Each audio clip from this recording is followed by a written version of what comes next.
Ya, pagi Bapak Ibu sekalian, selamat datang di Philip Webinar edisi awal pekan ini di 31 Juli 2017. Bersama saya Aditya Nugroho dan rekan saya. Yehuda, selamat pagi. Pagi Bapak Ibu, sebelum kita mulai seperti biasa, kami ingin konfirmasi terlebih dahulu apakah gambar dan suara dapat terlihat dan terdengar jelas. Ya, terima kasih Pak Antinus Leo dan Pak Kiki atas konfirmasinya. Kita akan langsung ya Yehuda ya, untuk sesi pertama akan dibawa oleh saya. Untuk IHSG kami memperkirakan akan ada bullish ya walaupun sedikit moderate ya. Nanti kita akan lihat di lebih lanjut secara technical. Nah, untuk support sendiri ada di kisaran 5796 dan resisten di kisaran 5849. Untuk driver hari ini dari internasional atau global ya, dari semenanjung Korea lagi-lagi menghangat karena Korea Utara baru saja meluncurkan proyektil ini testing proyektil pada Jumat lalu sehingga Amerika membalasnya dengan menerbangkan pesawat pembom atau bombers ke daerah semenanjung Korea, jadi makin menghangat. Lalu juga dari Amerika Serikat, pertumbuhan GDP pada kuartal 2 2012 ini sebesar 2,6% sehingga untuk first half atau semester 1 2017 ini di angka 1,97%. Jadi dengan adanya capaian ini agak sedikit sulit ya kira-kira udah ya untuk mencapai angka 2,5% untuk pertumbuhan full year 2017. Iya.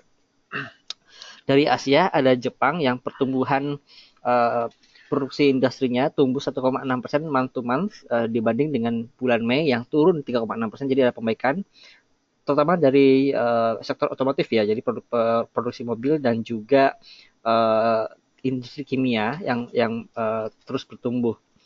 Lalu juga untuk kalender ekonomi dari hari ini ada Tiongkok, ada data PMI manufacturing dan service, lalu juga lending untuk satu perbankan dari Singapura dan Thailand ada produksi industri. Sementara di Indonesia sendiri kita belum ada data apa-apa hari ini, baru akan ada besok di mana akan ada data inflasi yang perkiraannya sih masih akan cenderung sama dengan uh, bulan kemarin ya, tidak ada lonjakan signifikan ya. Oke, Indonesia. Jadi mungkin ada di kisaran 0,19 ya perkiraan konsensus ya kalau dari inflasi month to month Julai. Jadi untuk full year on year-nya di kisaran 3,87 hingga 4% untuk perkiraannya. Mudah-mudahan masih akan tetap stabil karena kita lihat dari pertumbuhan GDP sendiri agak tertekan karena daya beli masyarakat yang tidak kuat atau cenderung melemah kita lihat ini. Oke, dari komoditi ada batu bara yang masih naik rally terus ya 0,76% ya. Jadi mungkin saham batu bara Iya. kemarin rally ini alasannya Ini udah kontrak Agustus ya. ya, Udah kontrak. jadi masih masih cukup kuat, mungkin sampai akhir tahun bisa sampai 90 nggak, mendekati musim dingin. Menyentuh mungkin bisa. Ya, Kalau hold belum tahu ya. ya. Jadi untuk tahun ini masih akan terus cukup cerah sektor batubara. Tinggal kita lihat permainan dari gerakannya, sahamnya bisa kita manfaatkan nanti. Untuk CPO sendiri ada kontraksi cukup dalam 0,82%. Dan juga untuk indeks regional kemarin juga Nikkei minus, cuman Eido-nya plus 0,3 ya, mungkin ada rebound sedikit hari ini.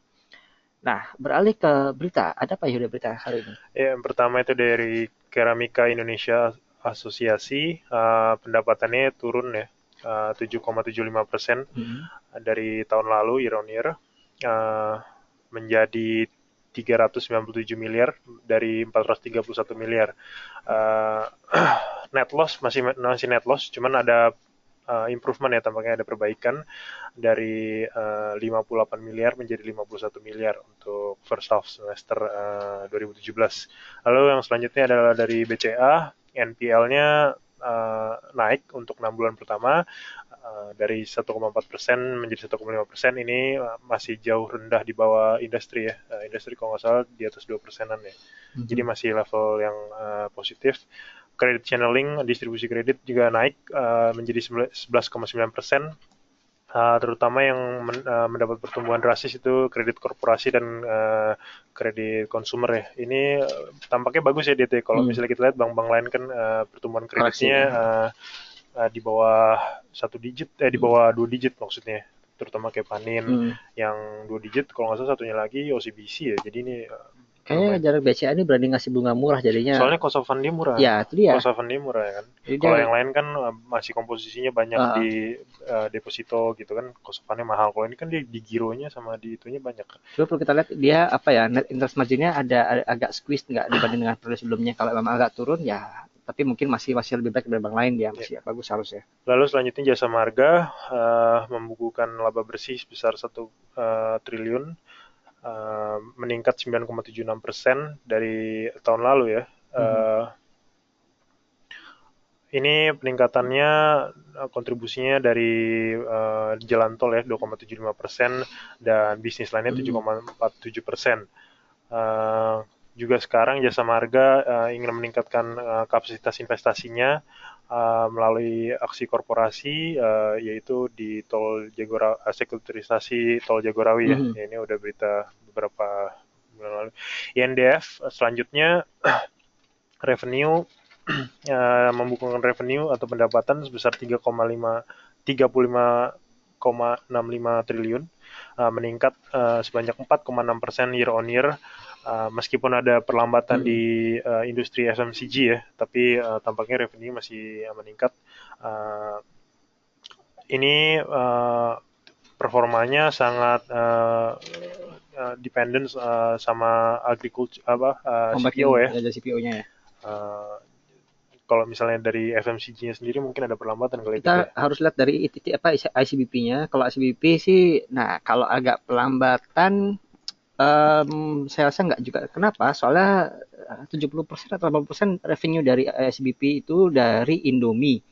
Nah, kalau kita ketahui selama ini kalau ekonomi slowdown justru penjualan Indomie agak merangkak naik, jadi harusnya tidak terlalu berpengaruh kepada ICBP-nya. Nah, tapi jika ICBP ada turun, nah ini yang perlu ditelah lebih lanjut. Kenapa? Karena ini agak-agak anomali udah. Jadi kalau ekonomi slowdown kok penjualan Indomie juga turun, apa masyarakat juga udah agak kemahalan beli Indomie, kan itu jadi bahaya juga ya.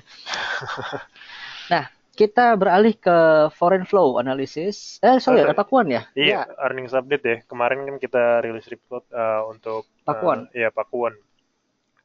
Beberapa hal yang perlu dicermati itu kita downgrade rekomendasi kita dari buy menjadi hold ya, Hmm. karena bukan uh, uh, indikasi negatif, tapi karena memang harganya udah naik terus Ya, menuju target price kita di 710, terakhir closing itu di 695 ya. ya.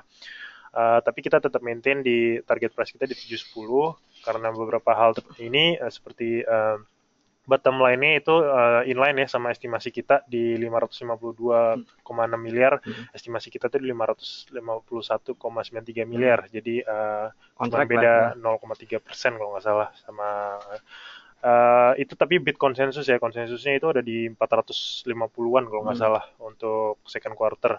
Jadi termasuk positif kinerjanya, pendapatan naik 14,1 Q on Q, EBIT juga naik 14,8%, operating expenses turun 1,38, jadi semuanya positif di situ ya. Hmm. Nah, kuncinya itu marketing sales-nya itu juga naik 5,5% year on year. Dia target tahunannya itu di 2,7 triliun. Sekarang run rate-nya itu 1,2 triliun. Hmm. Jadi udah sekitar setengahnya, hampir Udah setengahnya agak ya. kontrak masih juga ya. Itu dia sama PPRO doang yang udah menuju 50% ya untuk satu semester ini. Sisanya tuh masih di bawah 40%-an kayak BSD, Ciputra, SMRA Hmm. apalagi. Jadi ini strateginya bagus ya, penjualannya apalagi kan kemarin sempat libur lebaran tuh Hmm. biasanya penjualan properti kan turun kalau Ya. misalnya gitu. Tapi mereka justru malah naik penjualannya, jago juga berarti Hmm. jualannya ya. Dan yang komposisi terbesarnya itu penjualan apartemen di Surabaya. Kalau misalnya dari 1,2 T itu Hmm. 77,58% itu penjualan kondominium. Ini yang dijual tuh kemarin Benson Anderson Laris Tower di Pakuwon Mall, terus Angela Bella Cianti Tower di Kokas Kokas. ya. Tapi yang di Jakarta ini kontribusinya cuma 19%. Jadi kan dia Oh. cuma ada dua kan, Ah, Jakarta sama Surabaya. ah. Kontribusi dari Jakarta cuma 19%. Jadi semuanya sisanya masih dari Surabaya tuh yang penjualannya. Kalau kita lihat ini earnings preview-nya, kita lihat semuanya peningkatan ya. Jadi masih positif semuanya. Untuk akhir tahun target laba bersih kita ada di 22,2 triliun ya. 2 triliun. Itu konsensusnya, kalau kita lihat run rate-nya udah di atas 50% semua ya, Dit ya. Ya. Eh, jadi kita view ini kalau misalnya dari sektor properti memang masih pelemahan kan ya sekarang ya. Tapi Tidak topik semuanya kita jelek kalau ya. misalnya mau masuk properti, topik kita Pakuan lah. Maksudnya karena kenapa di pelemahan ini recurring revenue dia bakal jadi kunci gitu. Karena maksudnya target marketing sales dia rendah, jadi nggak agresif gitu ya seperti yang lain. Kalau misalnya kan masuk akal gitu jadinya. Nggak perlu revisi nyampe 2 kali 1 tahun kan juga jadi kelihatannya gimana gitu kan, kelihatan manajemennya nggak presisi lah gitu. Kalau misalnya ini kan fokusnya sekarang di recurring income-nya, jadi bakal jadi defensif lah. Maksudnya bagus untuk jadi buffer stock juga kalau misalnya di sektor properti. Itu aja dari Pak Kuon. Oke, kita nanti akan lihat Pak Kuon secara teknikal seperti apa. Nah, pertama masuk kita ke foreign flow. Nah, ini kemarin agak menarik ya, karena kita lihat foreign flow analysis sudah mulai agak rebound ya, udah ya kita lihat dari chartnya. Ini dari sisi equity yang di warna merah, dan kalau lihat DCI juga sudah mulai stabil. Nah, ini yang menarik ada di sisi foreign flow, equity, dan bond. Jadi bond market sudah duluan, itu awal bulan Juli sudah masuk lagi asingnya. Dan juga di equity kalau sudah mulai stabil, memang kita lihat pekan ini asing sudah tidak agresif jualan atau sudah ada net buy kembali. Ini berarti tanda-tanda sudah boleh masuk ke equity market. Nah, cuman saham-saham apa saja kalau kita lihat memang kemarin itu net sell 250 miliar kalau nggak salah, tapi itu ditopang oleh Astra International yang net sell-nya sendiri 500 miliar. Saya nggak lihat kemarin Ali harga juga jatuh net sell-nya berapa, tapi kalau katakan grup Astra netral tidak net sell, artinya sudah ada foreign flow buy ya, jadi sudah mulai membaik foreign flow di equity. Tinggal kita lihat saham-saham mana yang asing masuk. Kalau kemarin kita masih ada di saham Telkom, Jasa Marga, BBRI, dan kita lihat saham-saham konstruksi seperti kemarin Adikarya sudah mulai ada perbaikan arah, dan walaupun belum masif ya foreign flow-nya kita lihat di sana, tapi sudah mulai ada masuk. Jadi mungkin next-nya bisa kita lihat di saham-saham konstruksi. Jika konsisten asing ada masuk di sana, nah kita bisa ikut. Mungkin agak ada switching ya, udah ya. Yep. Dari bond juga mungkin udah switching kali ya. Ya, bond mungkin mereka ada switching waktu keluar, mereka masuknya kemana lagi sekarang kita belum tahu kalau untuk bond market ya. Tapi keseluruhan ini positif. Mudah-mudahan kita akan terus melihat ada foreign net flow masuk hingga akhir tahun mendatang. Kita masuk ke technical. Ya, untuk IHSG tadi kita lihat ada potensi penguatan meskipun tipis ya, karena kalau kita memang ini setiap hari kenaikan tidak terlalu banyak, tapi itu justru bagus karena kalau kenaikan yang drastis cenderungnya akan ada koreksi keesokan harinya. Kalau sekarang ini masih tetap bertahap, dan juga untuk Bollinger Band-nya masih cenderung merapat, jadi ini akan ada gerakan signifikan. Kita harus perhatikan jika memang ke atas gerakannya, maka boleh masuk. Kalau ada kenaikan ke atas Bollinger Band-nya, peluang untuk membreakout level tertinggi sebelumnya ini terbuka lebar 59 ya. Dan kalau lihat saham-saham, beberapa saham-saham yang polanya seperti IHSG ini, ada saham antara lain BBTN. Nah, ini juga berpeluang untuk menuju level tertinggi sebelumnya di level 27. Jadi perhatikan, boleh dicoba di sini BBTN. Lalu ada saham ya mungkin tidak besar ya, tapi chartnya cukup menarik, BRPT. Untuk BRPT ini juga cukup menarik chartnya. Kalau kita lihat kemarin ini sudah breakout level 1650, dia sudah sampai ke level hampir 17. Jika dia breakout level 1720, yang 1710 lah kurang lebih, yang mana merupakan tertinggi sebelumnya di kisaran tanggal 10 Mei. Next target dia menuju ke level 1840, 1850. Jadi perhatikan hari ini jika dia breakout level 1720, 1710, maka boleh di keep sampai ke level 1850 nantinya. Lalu ada kemarin saham yang banyak diakumulasi oleh asing, Telkom. Kita lihat ini Telkom. Ya, meskipun teknikalnya tapi kurang begitu meyakinkan ya, tapi kita lihat kalau asing masuk ya, kita tunggu saja sampai ada koreksi cukup dalam, mungkin di bawah MA20 sedikit, kisaran 4.600, boleh coba untuk akumulasi saham Telkom.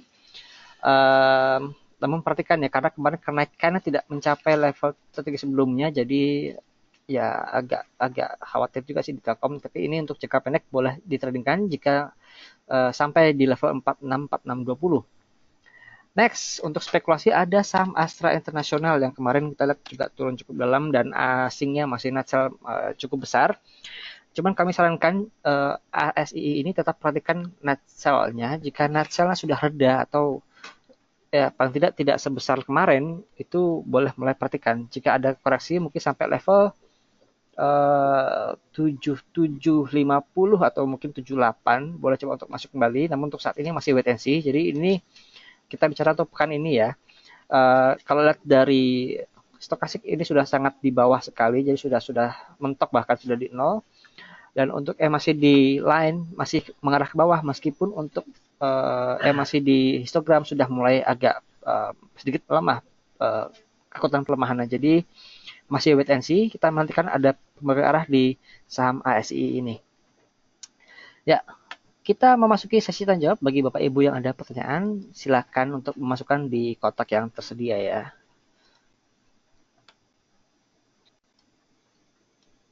Oke, pagi Pak Rudi Herdin untuk WOM dan BWPT, TA dan FA ya. Untuk WOM Finance, apakah sudah rilis laporan keuangannya?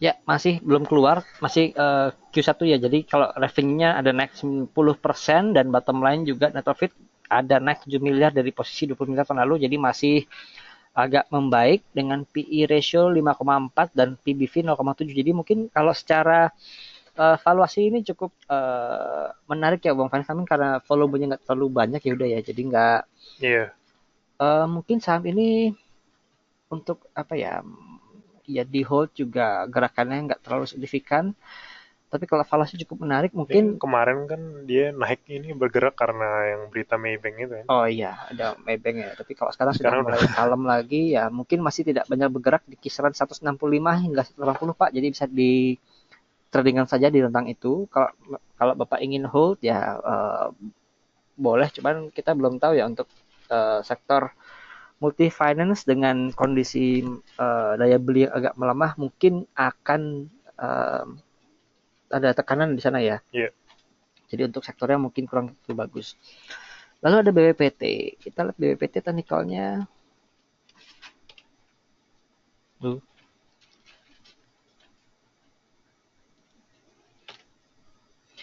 Ya, ini masih terus ke bawah BWPT. Apakah sudah ada rilis laporan keuangannya?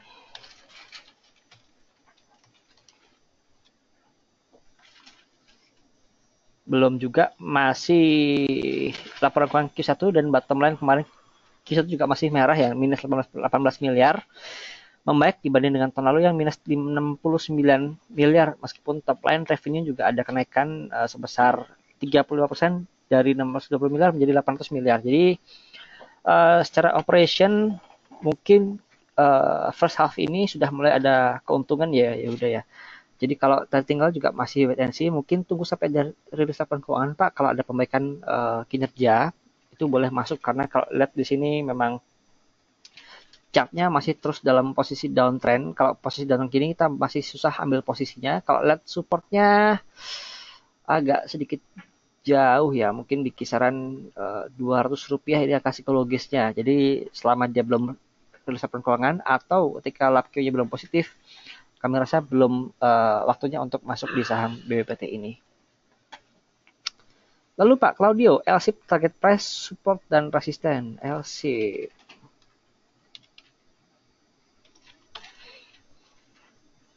Oke, ini kayak sudah mulai agak sideways ya udah ya.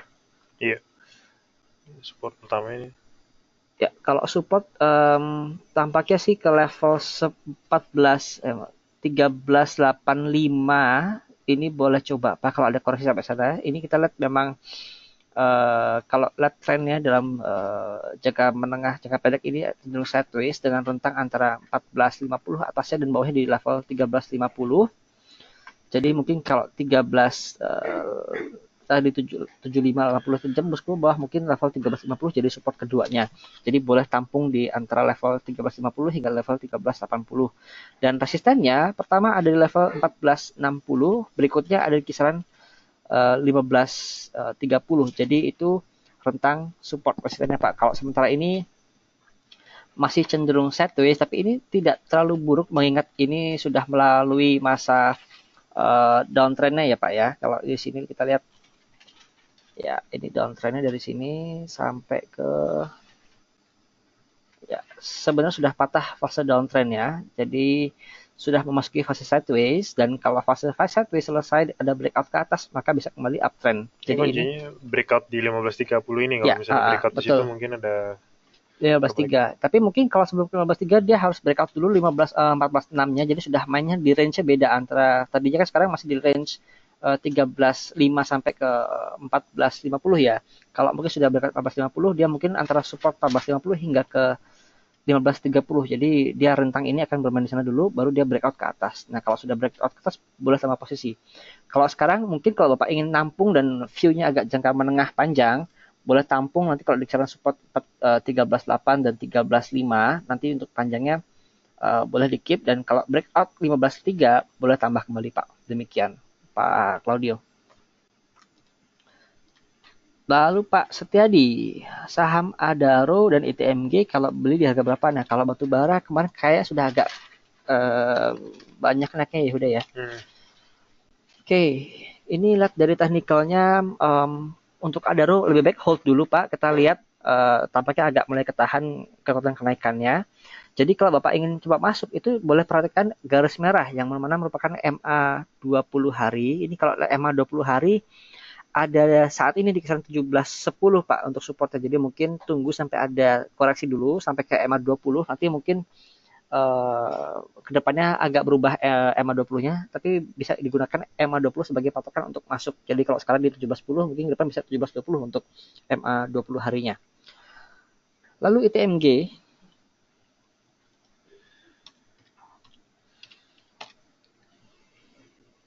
kayaknya sama ya udah ya. Iya. Belum mau di EMA 20 lagi kali ya, mungkin di 20.000 itu pas. Di bawah sedikit ya. 15.000 kayak EMA 20-nya nih. Enggak ya. Sorry, di 19.000 ya EMA 20-nya. 19.750. Ya, jadi kalau masih tunggu dulu EMA 20-nya, ini juga secara technical masih di line-nya sudah dead cross di atas. Tunggu saja Pak di EMA 20, dan kalau lihat view tahun ini masih bagus batu bara, jadi ya buy on weakness di kisaran EMA 20-nya ya. Yeah. Demikian Pak Stadi. Pak Sutandi, CK, BBKP, dan ACES. CK ini Wilmar ya kalau nggak salah ya. CPO. Ya, ini masih belum kemana-mana Pak, dan untuk CK pendek arahnya masih ke bawah karena Bollinger Band-nya membuka tapi ke bawah arahnya, dan kemarin sudah tembus Bollinger Band ke bawah ya. Jadi kita lihat biasanya kalau menembus ini akan ada naik sedikit, tapi tetap untuk jangka menengah panjang masih downtrend Pak arahnya untuk saham CK. Lalu ada BBKP.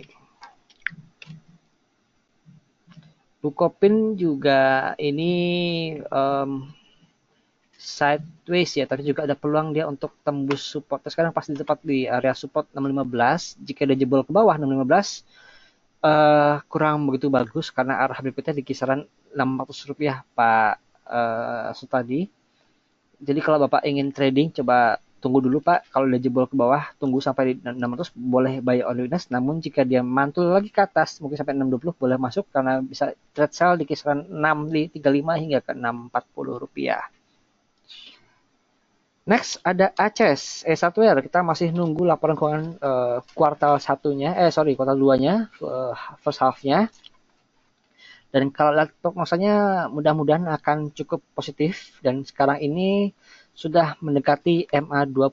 Jadi MA 20 kisaran kurang lebih di 1100 hingga 1090. Boleh coba nampung nanti karena ini masih dalam posisi very strong uptrend ya. Jadi masih boleh di hold kalau Bapak ada barang. Kalau Bapak ingin nambah barang lagi, tunggu sedikit di MA 20, mungkin di kisaran 1100 hingga 1090 rupiah. Demikian Pak Michael Standi. Pak Andreas, ini AALI turun cukup dalam ya. Kita masih melihat ada kabar apa di AALI.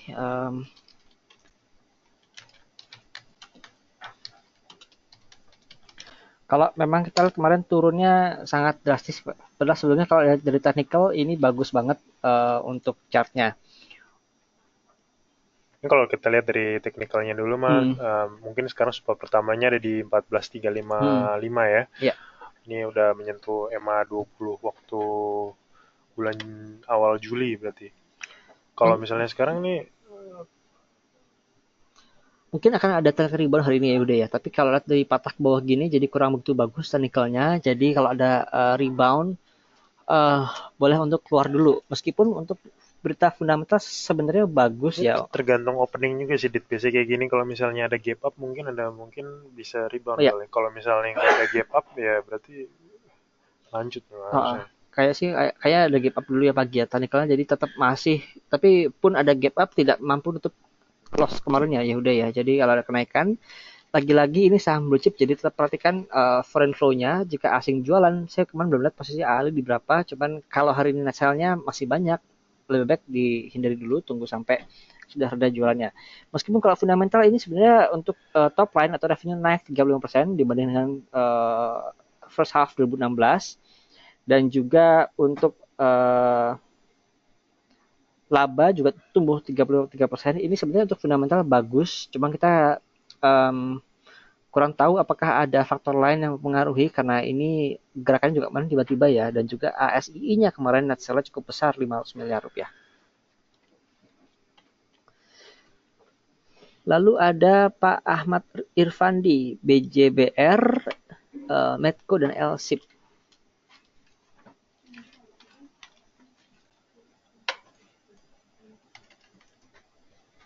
Gimana ya teknikalnya?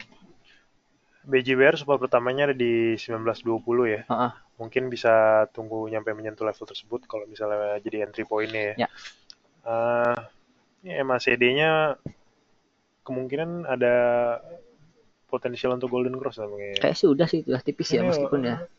Sudah ya golden udah ya, cross, cuman ya.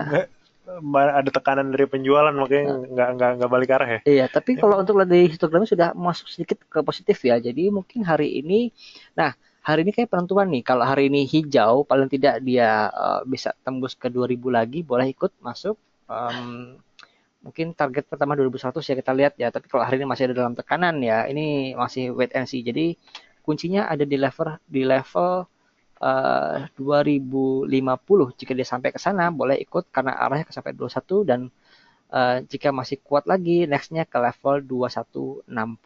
Jadi hari ini perhatikan jika dia masih di tekanan jual dan di bawah sampai di bawah 1980 jangan masuk dulu tapi kalau ada kenaikan sampai ke level 2000 boleh masuk di saham BJBR ini tapi itu view-nya untuk jangka pendek ya dan kalau ada tarikan dengan volume tebal ini boleh boleh ikut ya. Jadi kalau potensi untuk naik sih sebenarnya lebih besar daripada untuk turun. Jadi ini spek buy boleh masuk tapi ya lagi-lagi spekulasi beli ya.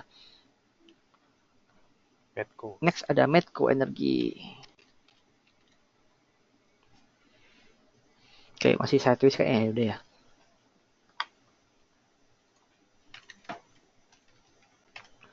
Lihat dari harganya ini tepat ada di area resisten 27 hingga 2750. Jadi masih wait and see. Ini Mungkin jangka pendek boleh coba buy on weakness di kisaran 2600 Pak. Kalau ingin coba masuk di Medco, tapi kalau memang saham ini agak volatile ya. Jadi kalau ada tarikan kencang, mungkin saatnya untuk trade sell dulu. Jadi kalau sekarang ini mungkin kalau Bapak mau nampung beli level 25 50 hingga ke 2600 untuk masuk di saham Medco. Tadi LSIP sudah dibahas udah ya kita ya ya. sama tadi Pak Claudio. Kita lanjut ke Pak David. Ada BBRI di 14875. Oke, baik Pak David, kita lihat BRI ya. Tadi chartnya kurang lebih BRI agak kurang begitu bagus. Nah, ini perlu dikonfirmasi dengan foreign flow-nya karena ini sinyal-sinyal seperti saham ASI sebelum turun ya. Waktu itu kita lihat saham ASI.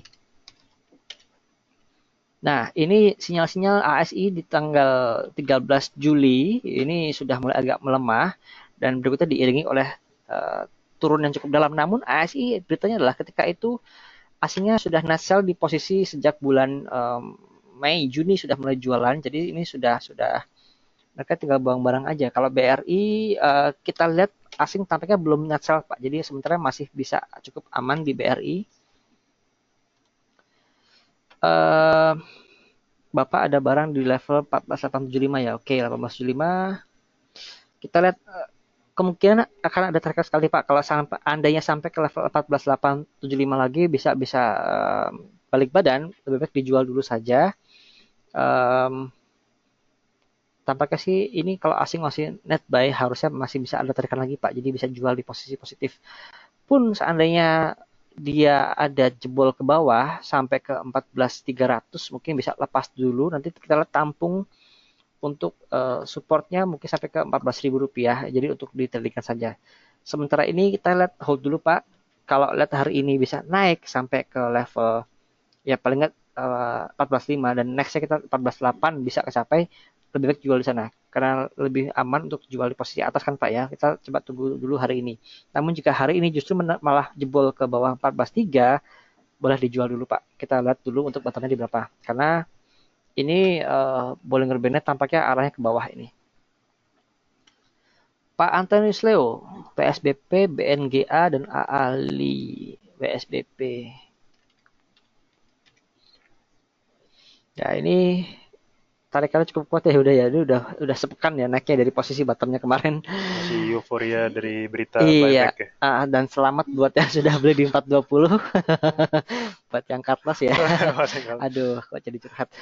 Nah, ini boleh di hold sampai mungkin 500 Pak. Coba menguji ke level Rp500. Eh Kuncinya dia breakout di 500 mungkin bisa ada pelanjutan kali Iya, ya. tapi mungkin sampai 500 agak ketahan sedikit ya. Jadi kalau sudah sampai 500 dan dia sedikit turun, nggak apa-apa. Itu sudah cukup wajar karena ini kenaikan sudah sepekan lebih dan naiknya sangat-sangat luar biasa. Kita lihat MA20 ini sebagai batas support. Pun ada koreksi selama dia tidak tembus batas support MA20 ini masih bisa di hold. Lagi-lagi perhatikan MA20 karena kalau kita lihat sebelumnya ini dalam dia posisi downtrend dia tidak pernah menembus di atas MA20 dan selama di atas MA20 ini trennya masih cukup bagus. Jadi kalau Bapak ingin masuk lagi, tunggu ada koreksi dan catatannya adalah koreksi tidak sampai menembus di bawah MA20. Jika dia masih bertahan sana, boleh masuk lagi. Tapi kalau Bapak ada barang, mungkin 500 ini jadi sebagai titik resistennya Pak untuk jual dulu di saham SPP-nya. Lalu ada BNGA, Bank Niaga, ini juga oke, ini juga pas di resisten ya, Yuda ya. Iya. Nah, lihat hari ini jika dia breakout di atas level 3, kalau kemarin di level 13.30 dengan posisi volume yang meyakinkan, boleh masuk karena kalau kita lihat sebelumnya ini berapa nih? 11.50 sampai ke 13.30 berapa tuh? 280 ya, 280 tambah 300 jadi 15.600 kemungkinan untuk target price selanjutnya. Namun jika tidak sampai breakout hari ini, mungkin akan ada koreksi dulu, boleh tampung di kisaran MA20 di level 1250. Nah, kalau level 1330 breakout ke atas, kita next target ada di kisaran Rp1.600. Tentu tidak akan linear ke sana, jadi akan ada up and down-nya, tapi boleh di hold sampai ke level 16 untuk take profit kembali di saham CIMB Niaga. Ali tadi kita sudah bahas ya Pak Andres Leo ya. Kita opening gimana ya Ali ya? Penasaran juga nih, coba. Tampaknya masih ada stabil di kisaran 14.600-an ya. Belum kemana-mana untuk saham Ali, tapi open gap up nih. Oh, udah merah lagi sedikit. Ya, masih wait and see kayak untuk saham Ali. Total, mohon juga bahas fundamentalnya. Baik, total. Kita lihat apakah sudah ada laporan keuangannya keluar.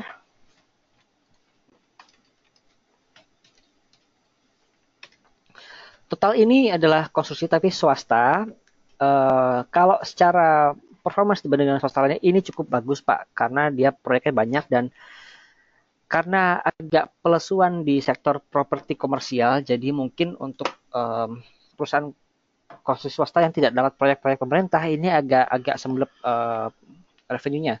Dilihat juga dari revenue-nya untuk Q1 cenderung stabil hanya naik 1,85% dan juga untuk bottom line profitnya juga cenderung stabil, naik 2 miliar rupiah saja dari posisi tahun lalu. Jadi masih cenderung belum akan kemana-mana secara fundamentalnya. Meskipun untuk valuasi cukup menarik Pak dengan PE ratio 9,4 kali dan PBV 2 kali. Jadi kalau saham-saham konstruksi swasta memang PE sudah mulai melemah. Tapi kita lihat selama sektor properti komersial masih slow down, masih belum ada dorongan positif untuk saham-saham sektor konstruksi swasta. Nah, lihat dari teknikalnya juga ini masih downtrend Pak, jadi masih belum ada timing yang pas untuk masuk. Itu tadi dari sisi fundamental, dari sisi apa ya, corporate governance-nya bagus, cuman karena memang industri lagi slow down, mau nggak mau juga akan kepengaruh Pak. Jadi kalau untuk sektor swasta yang bagusnya ada TOTL sama NRCA. Jadi dua ini untuk sektor swasta yang boleh dilihat kalau seandainya properti komersial bangkit kembali. Demikian Pak Anik Yunan. Pak Gunawan, saham Aisyah, Roti dan Harum. Oke, nah Aisyah ini kemarin sudah ada konfirmasi dari Barreskrim ya bahwa yang diributin itu angka kecukupan gizi atau label di karung berasnya. Ini nggak tahu kenapa kok jadi bombastis banget kemarin ya beritanya. Ada agak blunder kalau saya bilang dari posisi dari kepolisian dan juga Menteri Pertanian. Jadi korban lah istilahnya. Nah iya, tapi ini udah kadung tercemar ya nama baiknya ya Aisyah ya. Jadi goodwill hancur. Ya untuk jangka menengah panjang mungkin bisa menjadi blessing in disguise buat kita untuk tampung lagi harga bawah. Kalau ada koreksi sedikit boleh masuk, tapi kalau kita lihat selama asingnya belum masuk di saham Aisyah, mungkin avoid dulu. Tapi kalau asing sudah mulai masuk boleh. Kenapa? Karena sebelum berita bombastis itu keluar, asingnya sudah keluar duluan. Jadi mereka sudah tahu duluan akan ada sesuatu, nah itu mereka jualan. Kita lihat sekarang kalau asing sudah mulai masuk lagi, boleh kita ambil lagi saham Aisyah. Kemarin sih kalau diperhatikan yang masih akumulasi itu masih lokal ya, terutama masih house retail lokal yang akumulasi, belum ada dari foreign dari sama sekali ya. Jadi mungkin masih untuk trading masih cenderung volatile Pak. Dan kalau asing ini biasanya kalau mereka masuk, mereka akan menekan harga dulu. Jadi kalau harga turun, asing masuk, ikut masuk aja Pak. Next ada saham Roti. Ya, Roti juga ini tertekan dengan kompetisi dengan sesama roti Jepang lainnya. Dan ini kalau dia penjualan Filipina belum bisa kick out, belum bisa kicking in, jadi masih akan cenderung sideways untuk saham Roti. Sekarang masih rentang harga di 1.300 dengan supportnya level di kisaran 12.50 kayaknya udah ya, 12.50 untuk supportnya ya. 1.205. Ya, boleh 12, nanti boleh masuk lagi Pak. Jadi masih sideways untuk saham Roti. Next ada Harum Energi. Harum Energi kita lihat batubara yang lain sudah agak ketinggian. Harum apakah sudah tinggi juga? Masih belum kemana-mana. Harum ya masih cenderung sideways ya. Untuk sekarang boleh hold kalau Bapak masih ada barang. Kalau masih pengen masuk, boleh coba sedikit Pak untuk target resisten di level 2250. Namun kalau ingin lebih aman lagi, tunggu di kisaran MA20-nya di level 2120 untuk lebih amannya. Tapi kalau Bapak ingin masuk sekarang, boleh tapi sedikit saja karena tampaknya rentang sampai ke level 2250 sudah tidak terlalu jauh lagi ya.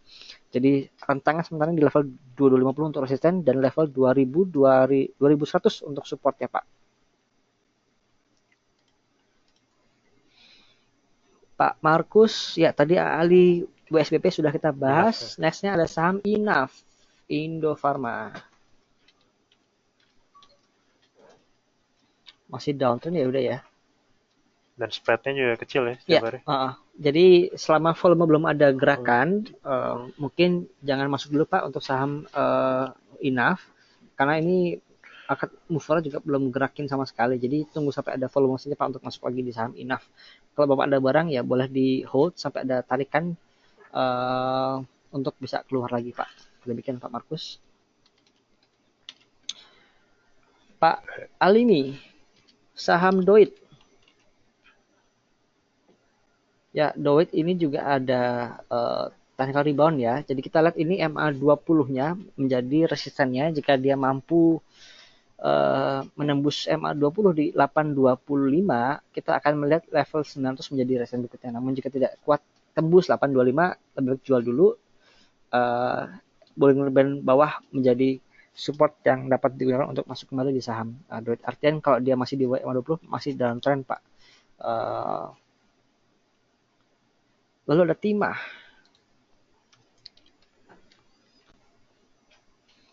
Timah boleh SOS, Pak, sell on strength. Kalau lihat dari gerakannya ini sudah agak terkoreksi ya udah ya, dan juga histogram dari MACD lainnya sudah mulai agak peaking, memuncak. Jadi coba kalau ingin masuk lagi tunggu di MA20 mungkin di kisaran 760 hingga 780. Kalau sekarang saran kami boleh sell on strength di saham timah di kisaran 825 hingga 840 rupiah. Pak Darman, untuk BRI dan ICBP. Nah, ini untuk short term, kalau Bapak belum ada barang ya Pak, kami belum sarankan untuk masuk dulu. Kalau Bapak sudah ada barang, seperti Pak David tadi, mungkin manfaatkan tarikan yang ada untuk jualan dulu. Jadi kalau short term ini arahnya mungkin medium ya, lebih ada ke downtrend sih kayak arah. Jadi kalau Bapak belum ada barang, avoid dulu, boleh barang saham bank-bank lain yang mungkin bisa dimasukin, seperti BPTN. Lalu ICBP, sudah tulis belum ICBP ya untuk fundamentalnya? Udah, Bang.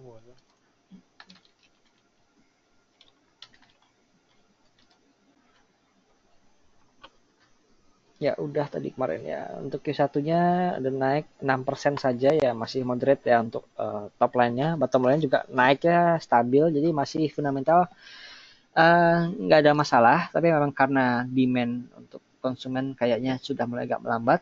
Nah, sementara ini harganya untuk trading saja Pak, ini sudah ada di area support di level 8450 hingga 8475. Boleh coba trade buy dengan resisten di level 86 hingga kurang lebih ke 8650 rupiah. Jadi boleh ditradingkan di area tersebut untuk ICBP.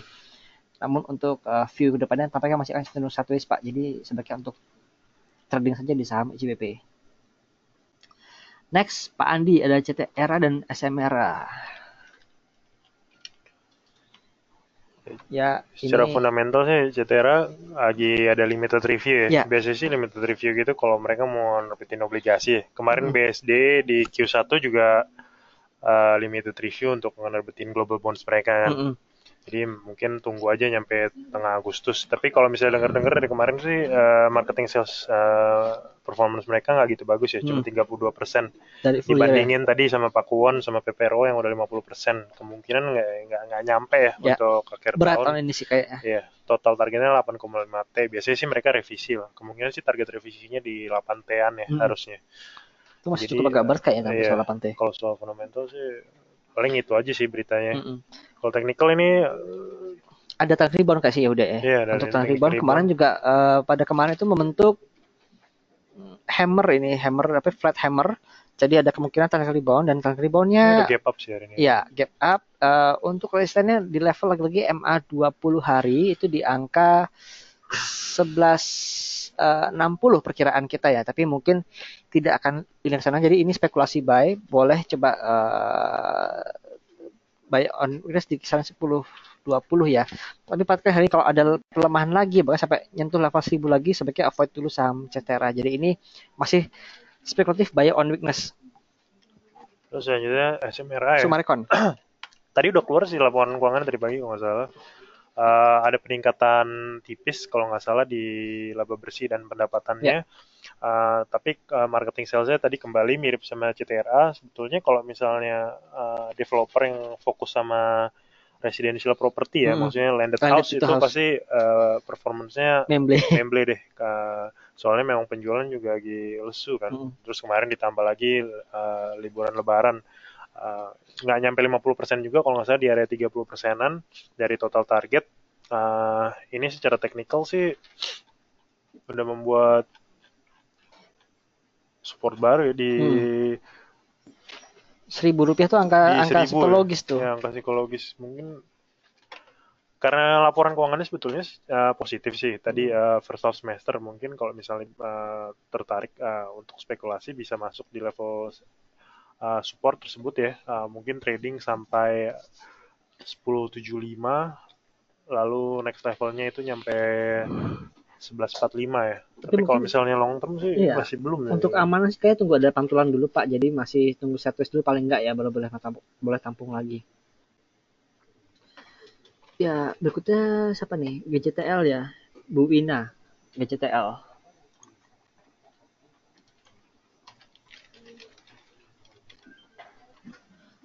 Oke, Gajah Tunggal ini sudah mulai mengerucut boleh ngerbainnya, dan kalau kita lihat dalam beberapa hari ini masih stabil di level 950, boleh coba buy trade buy. Kalau lihat Gajah Tunggal sendiri ya belum keluar ya full Q2-nya, namun untuk Q1-nya sudah cukup bagus, naik 9% top line-nya.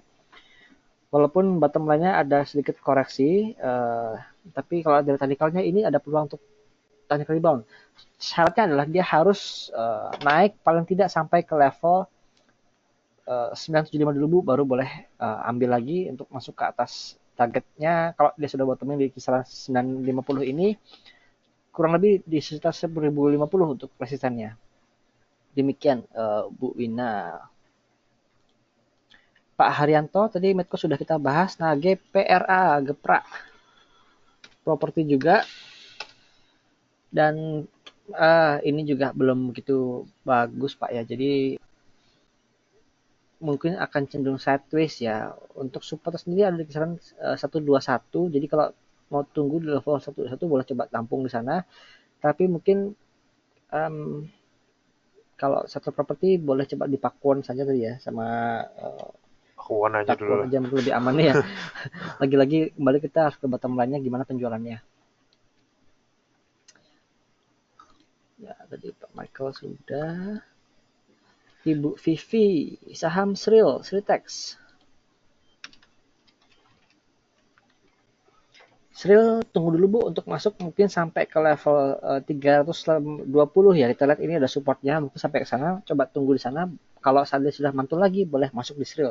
Cuma sekarang ini masih downtrend Ibu, jadi tunggu dulu kalau ini masuk. Kalau Ibu sudah ada kadung barang di atas, mungkin coba uh, tunggu untuk 320 dan bisa averaging down di sana Bu. Demikian. Pak Yanto, hoki apakah sudah bisa dianalisa dan bisa masuk hari ini? Hoki saham beras. Ya, ini juga masih di teknikalnya belum bisa dibahas Pak, karena ini baru-baru IPO ya, kita belum bisa bicara banyak untuk teknikalnya. Untuk fundamental juga kita harus lihat paling tidak setahun ke depan. Jadi ini masih ya cukup spekulatif ya, atau saham Hmm. hoki ya. Jadi bukan Bapak untuk lihat one day trade saja. Gimana caranya jika hari ini ada volume tebal dan harga cukup ada peningkatan, boleh masuk, tapi lagi-lagi untuk saham ini sebaiknya one day trade saja, tidak untuk di hold. Demikian Pak Yanto. Lalu Pak Andi, saham Elsa, Elnusa. Ya sudah bottom belum ya, kira-kira ini sudah cukup lama di area 275. Kalau Bapak sudah ada barang, boleh di hold saja Pak. Ini mudah-mudahan tidak lebih rendah dari ini. Kalau dia ada tarikan dan jebol level 290, nah itu boleh tambah lagi masuk, karena ada peluang untuk tarikan barang 3-4 hari, mungkin sampai ke level 230 Pak. 320 Pak. Jadi kalau selama dia masih belum jebol ke bawah, ini masih boleh di hold saja saham Elsa. Kalau dari fundamentalnya sudah lurus belum ya? Belum sih kayaknya.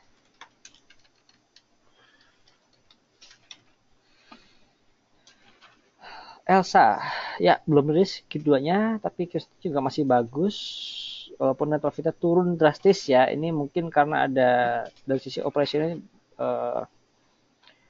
ya fundamentalnya kayaknya cuma belum terlalu bagus Pak. Jadi by technical saja, ini masih wait and see dulu. Kita lihat kalau ada tarikan signifikan baru boleh masuk lagi di saham Elsa. Kayaknya udah habis Udah ya. habis. Sudah hampir setengah 10 juga waktunya. Kita ucapkan terima kasih atas atas si bagus sekalian. Mudah-mudahan net buy hari ini bisa kembali besar dan kita akhirnya bisa boleh masuk ke pasar kita. Selamat pagi dan salam Salam cuan. cuan.